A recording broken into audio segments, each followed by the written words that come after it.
Secondo me le differenti cose, io scriverei più che un contratto, scriverei 50%. I am Jude Elie. I'm from Haiti. I'm honored and delighted to be able to address today at the AI Summit and the UN. Good afternoon, everyone. I am Jude Elie, and it's a pleasure for me to be here today at the UN to participate at the AI Summit. As we all know now, AI is the topic of the moment. People are very afraid of new technology, but the new technology is the future. We do need to use AI, and many governments are actually trying to implement AI in their systems. It's very important that we use AI, but at the same token, we have to know how to control it. We have to create law to see how we can control the use of the AI. It's intelligent artificial, it's good for the future, it's good for the world, but at the same token, we have to control it. For instance, as we all know, everyone has a cell phone now. There's a good use of it, and some people use it on the wrong way. We have TikTok, we have WhatsApp, but at the same token, it's very important for us as a human to see the best use of the AI technology. It's the topic of the moment. People love talking about AI. We use AI now for everything that we are doing, but at the same token, we have to make sure that we create law to control the use of the AI. Thank you so much. Peace TV reporters have been active at the UN headquarters since 2010, the age of former UN Secretary General Ban Ki-moon. They are often invited to gather pictures and news about high-level meetings and events at the UN headquarters. We usually report live on the scene the events of dozens of countries, including the US, France, the UK, Israel, Germany, Russia, Egypt, Kuwait, Bulgaria, Ukraine, and Morocco, and the EU at the UN headquarters and their residences in New York. Our news reports have, in part, kept the international community up to date with the work of different governments so that people everywhere will know the great efforts and contributions of the UN to world peace, international affairs, and multilateralism.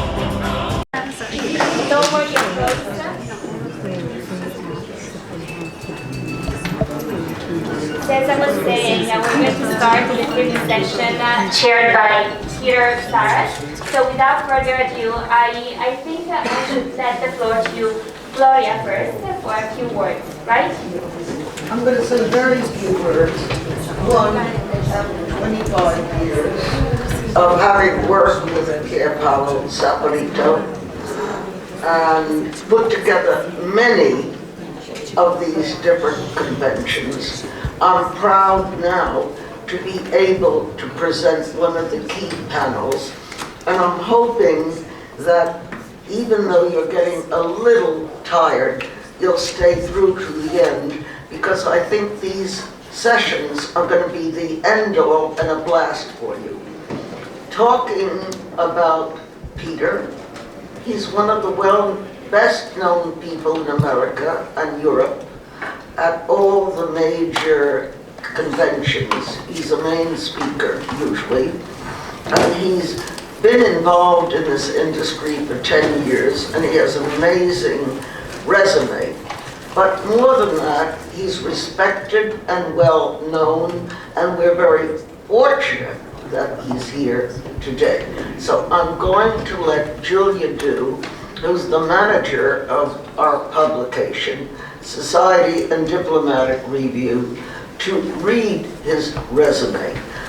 But as I've said, I think these last two sessions will be a blast and a big success. Thank you.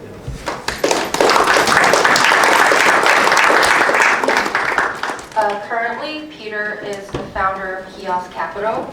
He has 2 prior decades of global technology, software, and business experience with the IBM Corporation. He's worked on IBM corporate strategy and technology staffs for 2 consecutive board chairmen and CEOs of the IBM Corporation. He's currently also the Chief Strategy Officer and Managing Director of the Global Futures Group, and he's on the Advisory Council of the International Science Reserve, New York Academy of Sciences, and he was a former Fellow of the National Academy of Engineering, Washington, D.C. Thank you. Thanks very much, Gloria. I want to thank the founders of the Info Poverty Conference, Pier Paolo, wherever you are. I want to thank you very much. Gloria, I want to thank you for your leadership in this organization for so long. And Belinda, I'd also like to thank you also with the University of Oklahoma for joining. And I want to welcome everyone from around the world, and I'm very excited to kick this panel off. The first speaker will be the Honorable Jerry Holton, who is the chairman of the Board of Directors of the New York Academy of Sciences, which is one of America's most prestigious scientific organizations in the United States. Jerry has worked in over 40 countries around the world on smart cities and urban technologies in order to improve the quality of living for their citizens. Jerry led the merger of Polytechnic University with New York University to form the newly launched NYU Tandon School of Engineering. Previously, Jerry served as former Undersecretary of the Navy under President Bill Clinton. Jerry, would you like to start off our discussion in terms of the artificial intelligence? There's a lot of talk of AI having a negative impact, including AI being a threat to jobs and economic growth. So I'd like to get your thoughts on that. Thank you, Peter. And it's a pleasure to be here. And Gloria, again, thank you for last night's event and for this great introduction today. I have 2 lives, as you heard. One was Undersecretary of the Navy, so that's, someone this morning said warfare. And I was president of Polytechnic University, part of NYU, and that might be called welfare. So I live in both worlds. I think they're related. Sometimes they come in conflict. So you've heard today, and I won't repeat it, that AI clearly has, artificial intelligence has a lot to do with where the world's headed, and probably brings some, I think, really strong opportunities for what someone from the United States might call the rest of the world. It's going to be good for the United States. It's going to be an issue of how we handle it. Let's talk about the rest of the world. The AI will offer access to education, which I think is one of the fundamental things. You've heard it here today already. If we don't educate more of the world and how to live in this complex world, we have a problem. I like to say when I was president of the university, my goal was to make my students either smarter than a robot or at least learn how to work with a robot. Otherwise, you're going to be working for a robot. And that's not necessarily a great life. But educating people to be smarter than robots with artificial intelligence going where it's going is a task. It's not the case that I need to know math, my multiplication tables, I know how to be an engineer. It means artificial intelligence will take care of all of that. The question is, what do you add to the equation, and how do we educate people to do that? You'll hear a little more from Esther when she talks about peer-to-peer learning. Peer-to-peer learning is, by the data, the best way for kids to learn. It's interesting. We think we're teachers, we need to teach you everything. In fact, kids teaching each other, far more effective. Now you say, well, where's AI fit into this? Well, look what, Khan's Academy, right? And around 10 years helping kids learn math. Now there's Khan Amigo. Khan Amigo is an AI-assisted tutorial system for teachers, parents, and students, each at their own level, to learn from. And this is a very interactive learning system that is equal to peer-to-peer learning. In this case, your peer is artificial intelligence. There's not another student. But these systems, Khan's Academy, $4 a month to subscribe to it. This is not out of the question for a lot of people, and certainly add volume, the price may come down. So there's things happening in the world using AI already to allow lots and lots of students to learn. And if you think about the rest of the world, where we have enormous volumes of learners, India, 1.4 billion people with nearly 30% being young people, Africa, enormous number of young people, will never solve the education issues in those two continents unless we use technology like AI, which is getting quite sophisticated. So that's one. Two, I chair the New York Academy of Sciences. We have a very interesting program called Junior Academy, and we create teams around the world, and we use a certain amount of AI to do this. High school students team up to solve a problem. How to make an airplane fly faster, how to make water cleaner, whatever it is. These teams are united by computers. They never meet each other, and yet they solve problems. Then maybe the top 25 get flown to the US for a final award ceremony. But there's thousands of these teams. Again, a way to learn that hadn't existed before that I think helps get people through where we're faced. Now we know there's broadband problems, as been discussed today. You got to be able to get electricity to run a computer, all of that got to be solved. But most of all, I believe, if you just educate young people in order to live and work well with artificial intelligence. The last thing I say is we focus a lot on artificial intelligence, but I think there's really a bit more complex system. Sensors, satellites in the sky, sensors, you heard about the sensor that was detecting water in the eye. Sensors are a part of this equation. It's not just smart AI, it's the sensors can detect things and help build a database. Second, robots are getting pretty smart. The point I want to point out is a friend that heads AI for Facebook said, there's no artificial robot today, artificial intelligence robot today, who can clear the dining room table after dinner. But every 10-year-old, you tell them to clear the dining room table, knows how to do it. 4-year-olds, by the time they're 4, have had 20,000 hours, 16,000 hours of video input. No AI system has that much video input. AI robot, for instance, does not know the difference between pushing this bottle at the top, it'll tip over, or this bottle at the bottom, it'll slide across the table. 4 or 5-year-old knows that difference. They also know that if I push the desk doesn't move at all. Robot doesn't know that. So don't overestimate what AI knows. It can't remember, it can't plan, it does not have the ability to anticipate. These are human skills, and we still have the edge. So we need to figure out how to use that edge to stay in front of artificial intelligence. It can be done. So with that, I think there's a great amount of opportunity. Education is key. There's other things key that have been talked about today, but education is the key. That young people know how to live in this world.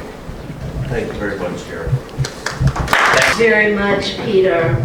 I also just quickly want to give a very special thank you to Gloria and Pier Paolo for their continued and tireless efforts with this conference for so many years, and a special thank you, Gloria, for such an exceptional reception last night. We met so many wonderful people. I will always remember that. It's an honor to be with you this afternoon, not just as a proponent of transformative technology, but as an academic partner with Worldwide Tech Connections. Our mission, woven into the fabric of our partnership, is to champion equitable communication for all across the globe. My colleague to my left here, Jeff Williams, a brilliant mind in the field, has developed groundbreaking AI tools that are set to revolutionize the way we overcome language barriers. These tools don't just represent a step forward in technology, They embody our collective dream of a world where information and opportunities are accessible to everyone, everywhere. Our paramount objective is to cultivate equitable communication channels, both within the academic sphere and across the global stage. By fostering multilingual discussions that transcend geographical and cultural borders, we are not merely facilitating dialogue, we are also laying the groundwork for a more inclusive future. These tools are about dismantling the barriers erected by linguistic privilege, a legacy that has historically skewed economic competitiveness in favor of a select few. In embracing this technology and approach, we are not just advocating for broader communication, we are championing a shift towards a world where linguistic diversity becomes a cornerstone of economic opportunity and collaboration rather than a barrier. Our commitment to create an environment where every voice, irrespective of the language it speaks, has the power to be heard and the power to contribute and to thrive in our global economy. If you want to experience Jeff's demonstration in your language, please scan the QR code that you received on the sheet that was passed out this morning. Select your language by flag or by name, and then click Connect Now. You will be able to connect via text or speech, so you will see either streaming text, and if you choose to hear the spoken word, please put your AirPod or earplug in or hold your phone to your ear. And with that, I turn this demonstration over to Jeff Williams. Thank you.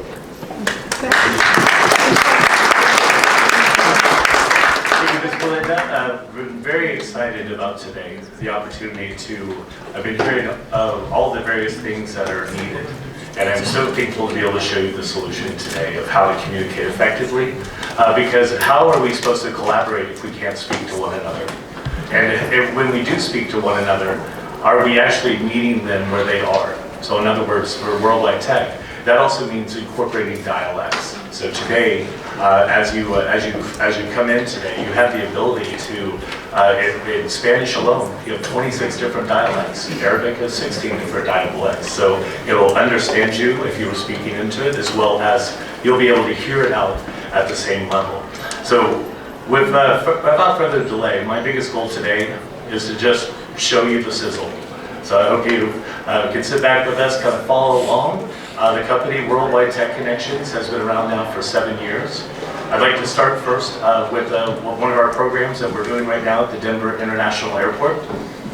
We are making that facility compliant in communication. For those that are familiar with the Title VI Civil Rights Act, that understands that communication must also be, all correspondence must be in the language of the constituent. If you can go in and bring up for me so this is the interface. We'll show you a picture of the kiosk. We have 50 kiosks turning on next Friday at the Denver International Airport. Thank you. There it is in the corner. So this will be what you see there. There'll be advertising on the side. Everything is TTYD and fully accessible at all levels for blind, deaf, deafblind, and 100 spoken languages. Passengers will be able to go and change their flights in their native language. So as they speak Arabic, the airline representative will hear it in English, and vice versa. They'll be able to do their eats, they'll be able to order food, and at the same time, having that collaboration, that conversation that we're talking about with global text messaging. So you'll actually be able to type in your native keyboard, as well as you'll be able to speak in your native language based on your capabilities of education. So I'm going to ask you to go into, if you'll just bring up their survey for me, please, on the interface. You can do the either side.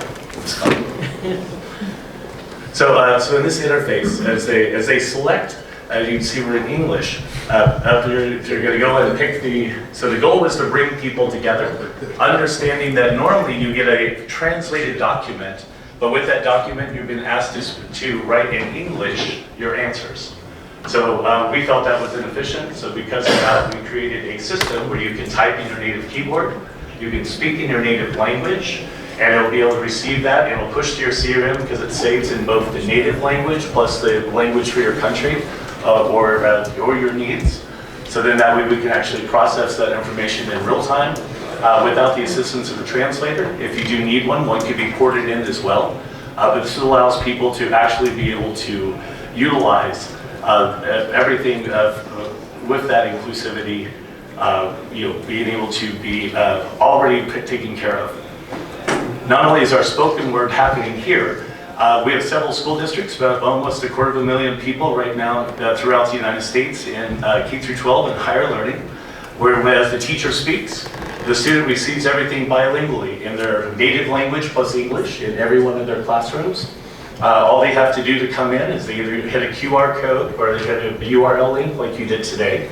If a parent comes up to speak, all they have to do is hit that QR code and the parent can speak directly to the teacher without any other services in place. Worldwide Tech Connections has been focused on of what do you do when there's a need but you don't have resources in place? Who fills that gap? That's who we are.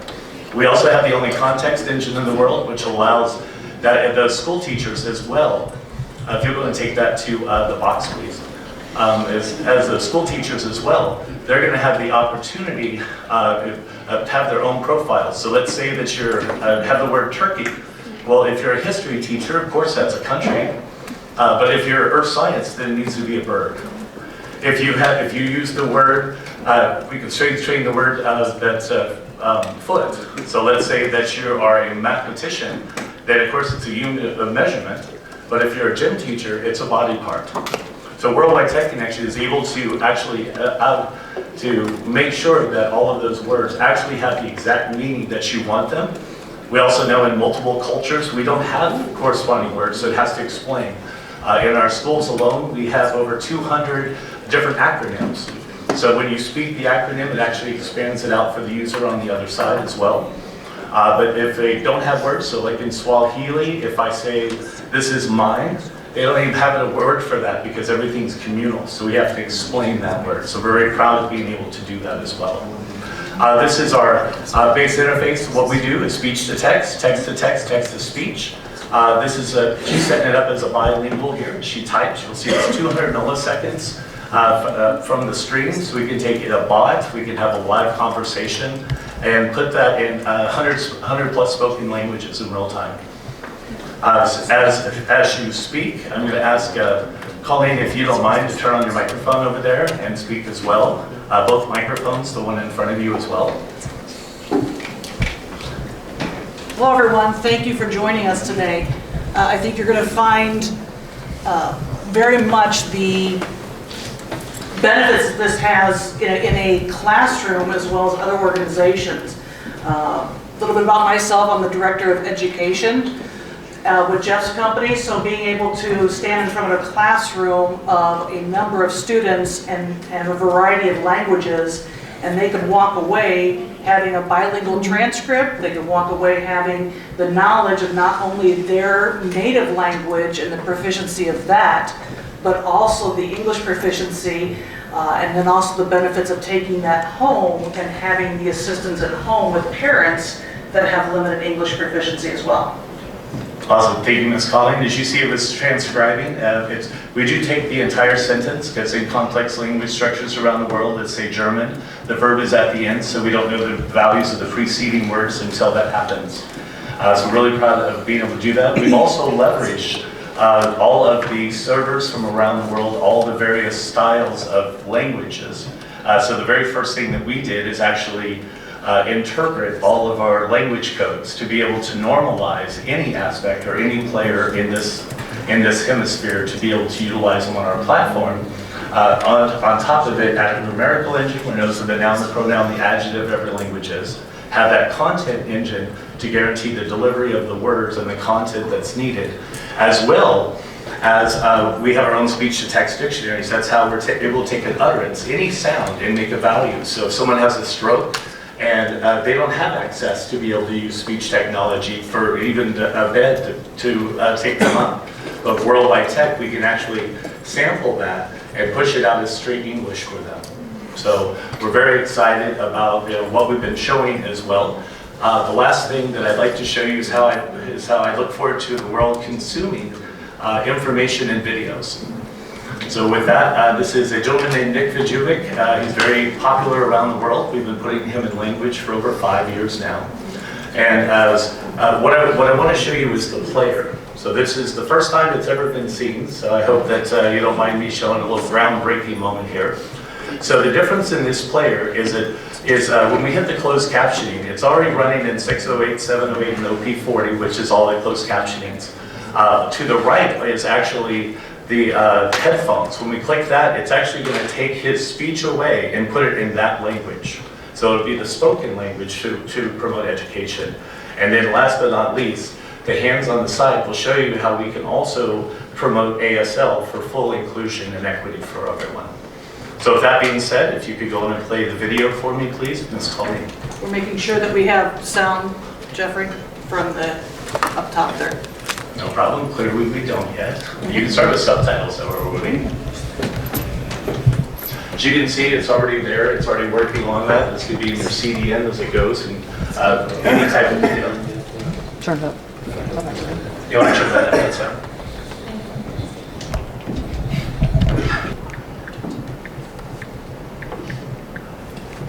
So with that being said, as you can see, as he's speaking, as it's changing in real time, so if you kind of think of like any television network, any Worldwide Tech's been focused on actually reaching the 2 billion people. You're going to use the ups and downs of my life, but I'm going to trust in the GPS. GPS, Nick. Bueno, déjame decirte, si Dios me diera un plan completo, Nick, voy a USART. Il mondo, se mi dicesse che all'età di 8 anni, prima morirei di shock. Ma in secondo luogo, se sapessi esattamente dove stavo andando e come Dio stava guidando ogni singolo passo, allora perché avrei... You can see this also can incorporate the ASL. We also have bots for this as well too. Are leading every single step? And why would I? Por eso me gusta el acrónimo de GPS, Sistema de Posicionamiento de Dios. Thank you La so hoja much. de ruta de Dios. So as you see, this is going to allow us the opportunity not only to assess and talk to people, but also to train people on technology and be in relationship with each other and customer service.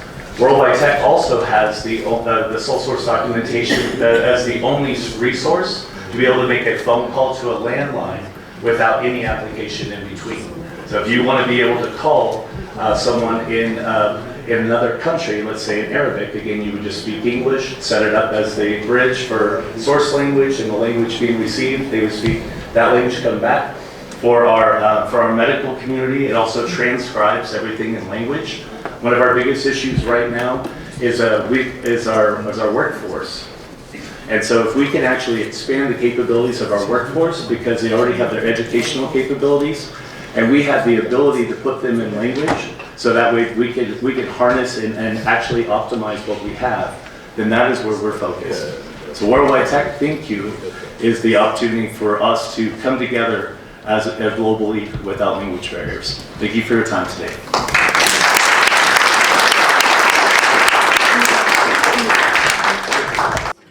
Because we are all about building the digital infrastructure that is needed for these solutions. Next slide, please. So I want to start off by telling you about this particular AI solution that I think demonstrates very well the immense potential of these AI solutions that we have, but also highlights a key challenge that especially for people who are living in the global south. Next slide, please. So this particular AI solution, it was developed by an agri-tech startup called Farm IT, based in Kenya. And what they do is they use satellite-based imaging to provide access, to provide information to farmers who need information about their farms, basically about the health of their soil or health of their plants, and that information the farmers use it to increase their productivity. But many of these farmers do not have access to smartphones. And so we started working with them to enable access to give access to smartphones to these farmers. Next slide, please. Okay. So there are plenty of these startups that, sorry, I'm just going to look at my slides here, so ignore me while you guys watch there. Okay. Okay. So there are plenty of other startups that across the global south that are leveraging AI for social impact purposes, but they're all facing the same challenge of lack of access. Not all of them, but many of them that we come across are facing this challenge where their users don't have access to smartphones, so they're not able to use their services. So this lack of digital infrastructure is such a limiting factor, or both on impact and the services provided by these AI solutions.